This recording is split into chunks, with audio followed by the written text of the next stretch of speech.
What is up, my dude and dudettes, and welcome back to TellerTube. In today's video, we're going to be looking at the subreddit r/Prorevenge. If you're new to my channel, be sure to subscribe so you can stay up to date with my latest videos. With that being said, sit back, relax, and enjoy the video. Ex-boss assaulted me and invokes the wrath of my friend. Okay, I spent 2 years working for a particular boss who I'll call Dan. Dan was, and almost certainly still is, the most unacceptable human being I have ever had the displeasure of encountering. He was a compulsive liar, a narcissist, short-tempered, unethical, unreasonable. Wow, I guess they're really not Dan's biggest fan. Unintelligent and abusive. I once witnessed him spend half an hour shouting at a salesman for wearing shoes that Dan didn't approve of. Not inappropriate shoes, mind you, but just ones that Dan didn't like. The salesman in question could have gone home and changed his shoes in the time that Dan spent cursing him out and belittling him. He also sold a client secondhand computers, claiming they were new, and priced as new ones. This man not only assaulted me, but verbally and emotionally abused me for a better part of 2 years, and did everything in his power to keep me under his thumb. He constantly micromanaged me to the point of just dictating to me what I should write in an email to a client. If it wasn't done exactly his way, it wasn't correct. I had to argue with him just to get a goddamn sick day, even though I'm legally entitled to it. I was woefully underpaid and on call 24/7. This made it difficult for me to find other employment and is one of the reasons I stayed as long as I did. He made my life absolutely miserable and I developed a bit of a drinking problem as a result. I recently watched a presentation on domestic violence, and his behavior is a textbook case of what DV abusers do. I could go on and on about the things that this man did to be the biggest a-hole he could be, but this is pro-revenge, not bad bosses, so I'll get to the story. One day, Dan and I had a disagreement about something. I was right, and I had the emails to prove it, and I was frankly fed up with his BS. I told him I wouldn't be going to work because I was taking a sick day. He proceeded to shove me down to the ground. He's a big guy, probably one of the reasons he's gotten away with being the human garbage he is for so long, and starts trying to strangle me. I was able to fend him off and escape, and after I did, I filed a police report. There were no witnesses, so that was going to go nowhere. He actually had one of his other subordinates make a claim that the alleged assault didn't happen. Said subordinate wasn't there at the time, so false report. I naturally told everyone I knew and all his clients that contacted me afterwards. I was their primary IT support, so quite a few of them had my personal number, that I had filed a police report against him for assault. I specifically said it that way because unlike simply claiming that he assaulted me, telling people I filed a report was unarguably true and not slanderous. A lot of his clients were already not happy with the services he provided, internet and PBX, so that certainly turned a lot of them off of renewing their contracts. A very close friend of mine, Carol, was naturally one of the first to hear about the assault. I left the country about a month later in search of better opportunities, but my friend remained, and became the chairman of the board of trustees for the body corporate of the neighborhood where Dan lived. A body corporate is basically like an HOA, but with different laws governing them. She set her sights on making his life hell. Dan had a broken down car that had been broken down for over a year at that point. He never had the money to fix it because he's a crappy businessman who never seemed to realize that his business model had really tiny profit margins. And the rules of the neighborhood were changed to force broken down cars to be towed away. If the owner didn't tow it, the body corporate would and charge the owner, and fine them. So Dan was fined a few times, not small amounts either. And when he was fined, he did what he always does when things don't go his way. Throws a frickin' tantrum while having no leg to stand on. The tantrum in this case was several expletive-filled emails to the body corporate, which is just such a great way to endear yourself to someone who already hates you, which got him fined again for breaking the conduct code. This, combined with the loss of revenue for his business, has led him to not having any substantial income for over half a year now.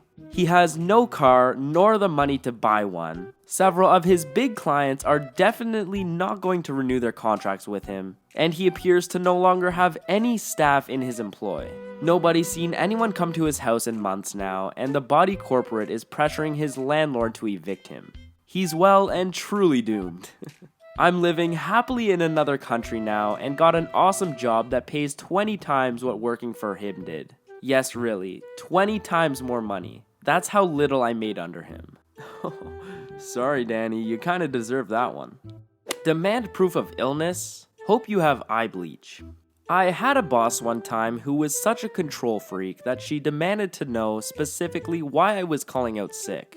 Wildly illegal where I live one day. And for reference, I'm typically the guy who never gets sick, so it wasn't an attendance issue. I told her I think I had food poisoning, turned out to be true, and actually wrote a ULPT based off this story a while back. And she kept pressing me as to explain what my symptoms were and why I couldn't make it in, all via text.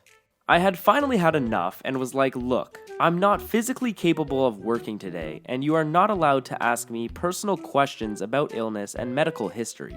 She threatened me with a write-up if I couldn't specifically explain/prove why I couldn't make it into work. This is where the Prorevenge comes in. I was about to send her something horrific that she could not unsee, and she wouldn't be able to do anything about it, since she technically asked for it. Being that I was living in the bathroom for more than 2 days, this inquiry was day 1, and had aggressive diarrhea every 15 to 30 minutes and the worst abdominal pain I've ever experienced.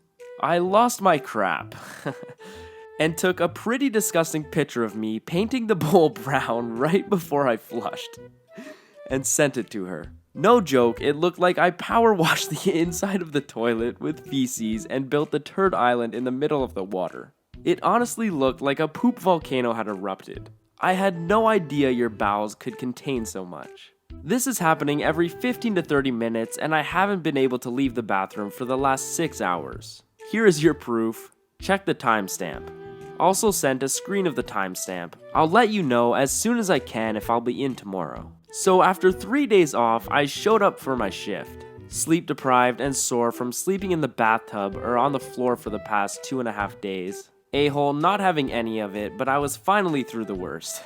She immediately escorts me into her office where our regional HR rep is waiting for me and we all sit down. He has paperwork in front of him and is discussing the incident with me and gets me to acknowledge what I did, and that sending unprovoked and offensive comment to coworkers constitutes harassment, and blah blah blah right before he asked me to sign a final write-up.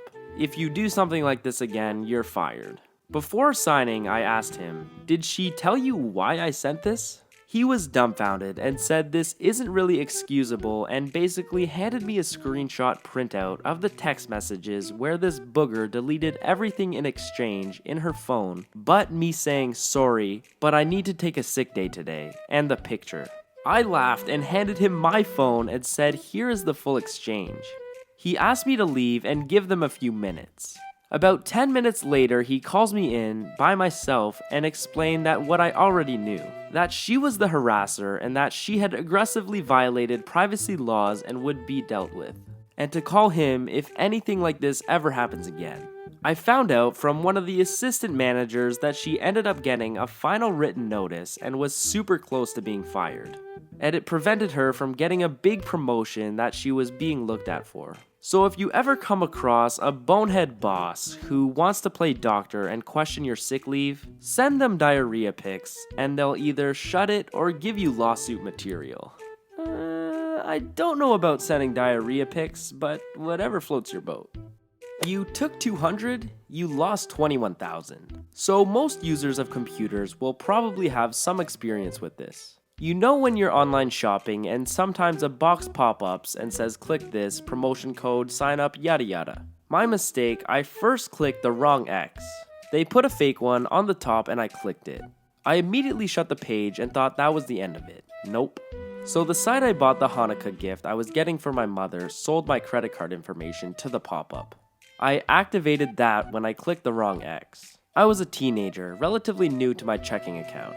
I checked my statement for December and all was well. I didn't check it for the next couple of months because I didn't use it for anything. There should be no charges.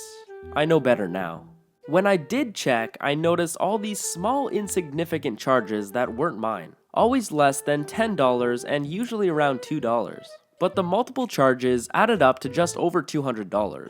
I called the thieving company and told them they sold my information and are illegally charging my card. They didn't deny it, but they also didn't care. I wanted my money back, they refused repeatedly. I gave them so many chances to fix everything with just that. I eventually warned them I would have to sue if they didn't give back what they stole. They laughed. Turns out there was a class action lawsuit in progress which my lawyer used as leverage for a quick payout. We sued for fraud and violation of federal communication laws. What they are doing is very illegal and happens every day. This included a lot of popular stores and websites. Since they were 100% in the wrong and committed a crime, and I was a child who bought her mother a gift, I won the case. I received a judgment of $21,000. I told them it would all go away by just refunding my $200, but they refused. They seemed to think a teenager threatening to sue a massive corporation that does nothing but break the law wasn't much of a threat. What they should have noticed, I was buying a Hanukkah gift. Hanukkah. Everyone I know is a lawyer. Now that's some good payback. Anyways, I hope you guys enjoyed today's video. Sorry if I sound a little strange, I am a little sick right now. If you're new to my channel, be sure to subscribe so you can stay up to date with my latest videos. And with that being said, I'll see you guys in the next video. Peace.